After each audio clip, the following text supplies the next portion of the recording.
Hello friends, it's Julie again from Dragonfly Awakening of Colorado. Last week on Transformation Station, we explored the in-between place of healing, a liminal space where the old version of you is falling away and your healed self is still emerging. We talked about the disorientation, the grief and the loss that often surface in that phase. But there's another powerful part of this in-between space that deserves its own moment in the sun. Today we'll talk about one of the stars of this healing show, anger. We'll look at the role it plays in becoming your healed self and how to move through it with clarity, grace, and strength.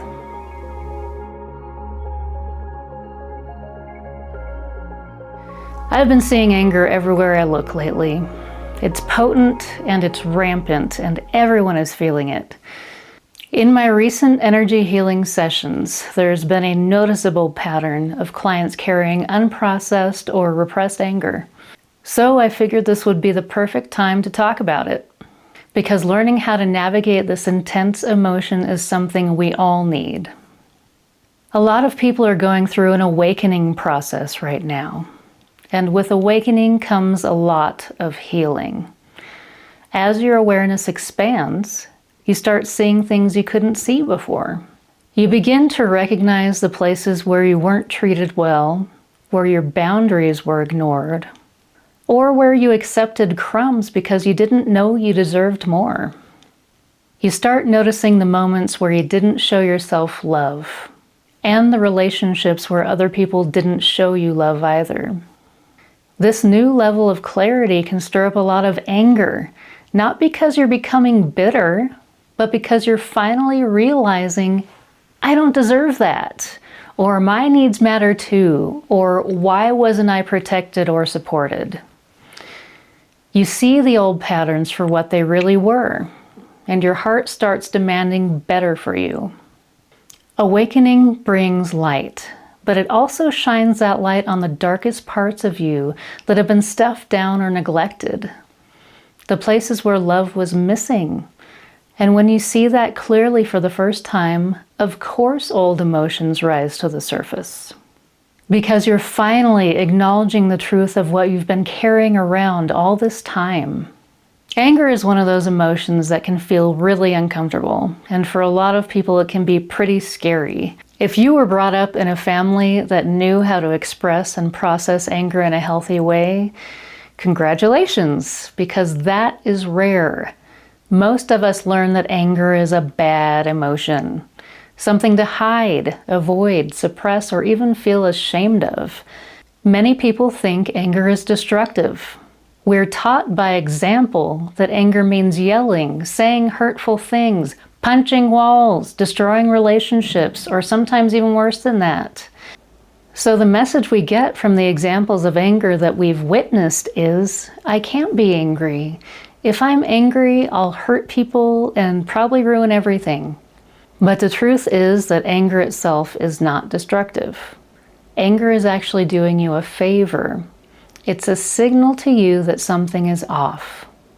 It's the expression of anger and how we've learned to handle it that can be destructive or unhealthy. And one thing to keep in mind as we talk about anger, this is deep emotional territory, and while I'm sharing from my own experience, education, and spiritual background, I am not a mental health professional. This is just the world of anger according to Julie, so take what helps and leave what doesn't.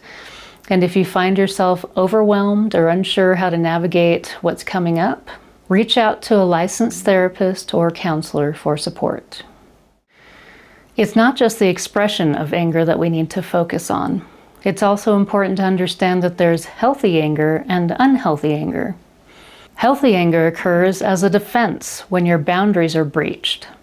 In a perfect world, expressing this type of anger in the moment wouldn't have to be a big show. It looks like you just being assertive and saying, hey, you're in my space, move it. And then they do, and the anger goes away. But this isn't a perfect world, is it? What if they don't move? What if they feel entitled to be in your space? As children, many of us learned that adults could tell us what to do without considering our boundaries. And if we pushed back, we were punished or shamed. No, you're not allowed to be angry, not as a kid. For many children, boundaries are not recognized at all. That's where the unhealthy type of anger comes in. Unhealthy anger doesn't always look like shouting or blowing up. In fact, for a lot of people, unhealthy anger shows up in quieter ways. It becomes anger that gets turned inward rather than expressed outwardly. It looks like silencing yourself, people-pleasing, apologizing for things that aren't your fault, or feeling guilty for having boundaries at all. It looks like resentment, tension, anxiety, or self-criticism. These are all forms of anger, just hidden ones. And they develop when anger wasn't safe to express, so your system learned to bury it instead of release it. When your boundaries are ignored consistently, especially throughout childhood, something important happens. Your system learns that you can't rely on anyone to protect you, so your body starts living in a constant state of alert. Over time, anger becomes a habit. Not because you're an angry person, but because your nervous system has learned that your boundaries are always at risk. Your body remembers every time you were talked over, dismissed, controlled, or made small. And when that happens enough, anger starts to live just under the surface, not as a flaw, but as a survival strategy. Your system is trying to protect you because nobody else did. Your parents were likely taught that they weren't allowed to be angry or have boundaries as well.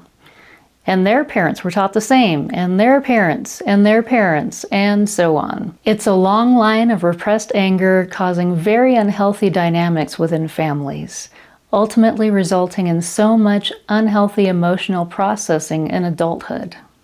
It becomes this constant cycle of anger and resentment that you feel you can't express because you've been taught that expressing it is unacceptable.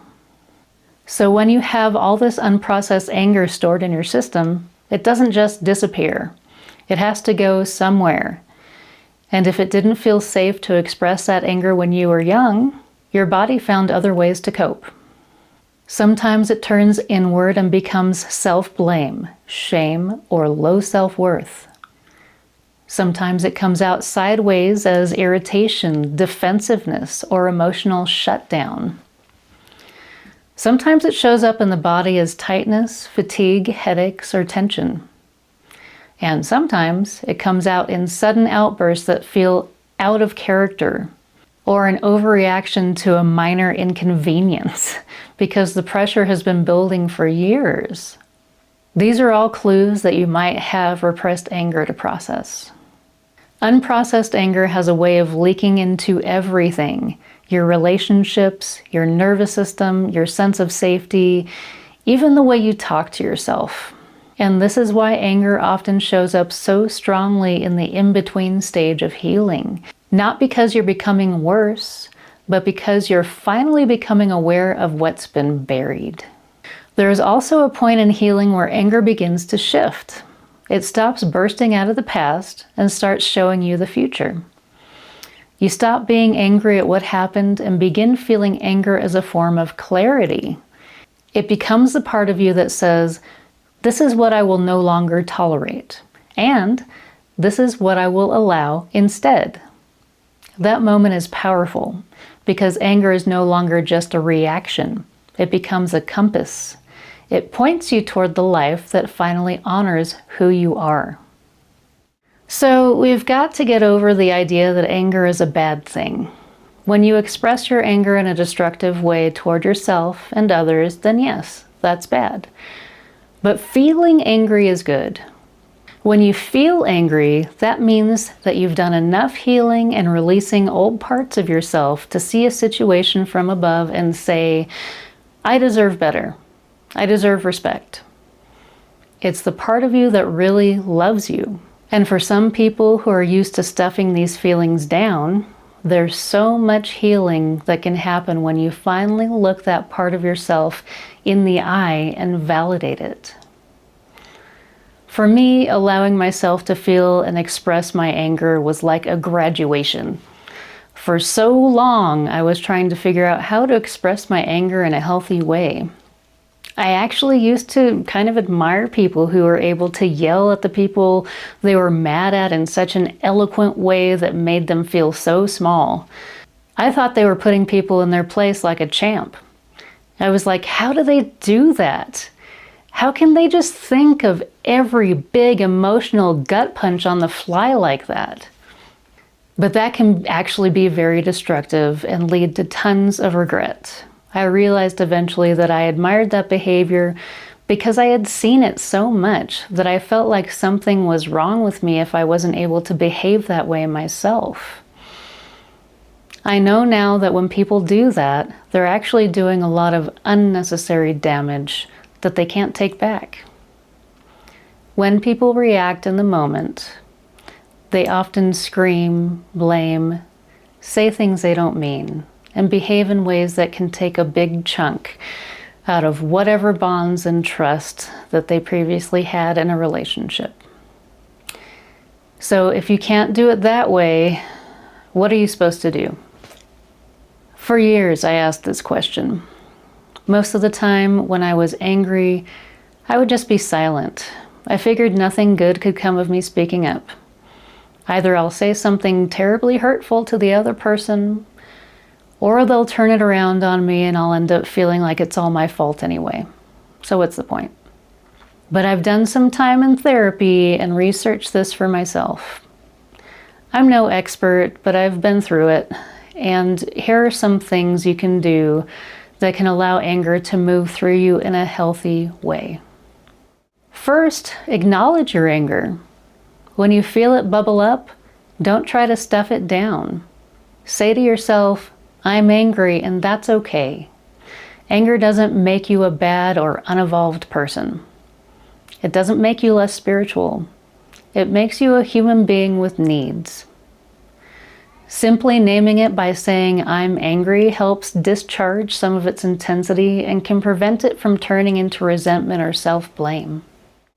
Second, understand that there is always a message behind your anger. There's always something underneath that feeling, and it's usually not a desire to hurt someone. So ask yourself, what is this anger trying to tell me? Did something or someone cross a boundary? Did you feel disrespected in some way? Do you feel like someone undervalued or underestimated you? If you can take a moment to take some deep breaths and feel into the reason why the anger hit in the first place, it becomes a teacher rather than a tyrant. I also want to mention something important here. Finding the message behind your anger does not mean you have to go back and relive the moment when that anger first formed. Many of us, myself included, have gaps in our memories. We may not remember what happened, when it happened, or even who was involved. And honestly, you don't need to. The goal is not to dig up every painful scene from your past, because doing that can sometimes be re-traumatizing. The goal is simply to acknowledge that something happened that made you feel unsafe, unseen, or unprotected, and that your anger formed as a response to that. You don't need the whole story in order to heal. You only need to honor the emotion that's here now. Third, move it through your body. Anger is intense and visceral. You need to give your body a way to channel that energy. You could go for a walk, go for a run, yell or cry in your car, dance it out, do some breath work, whatever you feel like your body needs. If punching a pillow works for you, then do it.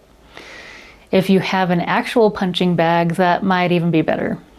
Taking physical action lets your nervous system release the charge of the emotion, so your mind can process what happened. At that point, it might be helpful to write it down. Yes, I'm going to talk about journaling again, because honestly, it could be one of the most powerful tools in this process. You can journal about what triggered the anger and what it revealed. That can help you to identify patterns and understand where you've been giving power away. This is a longer process than just feeling the anger and saying to another person, "I'm pissed at you." But it's worth it to process the emotion and see what it actually means, rather than to have an immediate and possibly explosive reaction. Finally, express it directly but respectfully.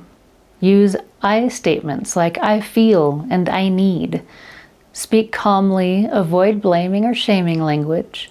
Don't focus on attacking the other person, just focus on how you feel.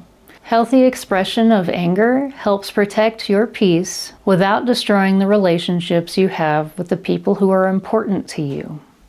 But I also want to say something very important here.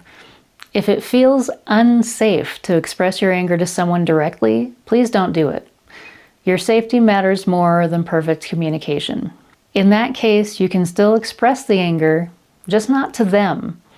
You can sit quietly and imagine that person in front of you and say everything you need to say in your mind or out loud when you're alone. You can write it down in a journal or in a letter you never send. This can be just as healing and sometimes even more honest. This is also helpful if speaking to that person is physically impossible, or if the relationship is one you're choosing not to revisit. And remember, the person you're speaking to may not agree with your perspective. They may not see the situation the way you do, and they may not acknowledge that anything hurtful happened. That part can feel really painful, but the truth is, their agreement is not required for your boundary to be valid. What matters is how their behavior affects you. Whether you choose to keep someone in your life, adjust the closeness of the relationship, or step away entirely is your decision. You get to choose what you will and won't allow. You deserve relationships where your feelings are respected and your boundaries are honored. You deserve to be surrounded by people who treat you with care.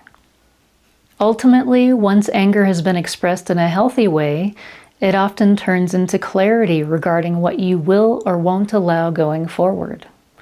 This is where you set boundaries. This is where your anger turns into self-respect. Anger isn't there to punish you. It's there to protect you. It's there to show you that you deserve better. When you honor it, you build trust with yourself, and that trust becomes the foundation of self-worth. Thank you so much for watching today. I love creating these episodes for you. If this helped you, please be sure to like, subscribe, and pass it along to someone who might benefit from it. If you're looking for more support on your healing journey, my husband and I offer energy healing sessions and meditation instruction. You can visit dragonflyawakening.com to learn more or book a session with us. I'll see you in the next episode, where we'll continue exploring the in-between space, this time focusing on what happens after the anger moves through. We'll talk about integration, acceptance, the return of clarity, and how you begin stepping into your power as the healed version of you. Until then, please take good care of your beautiful self and keep shining your light. Bye.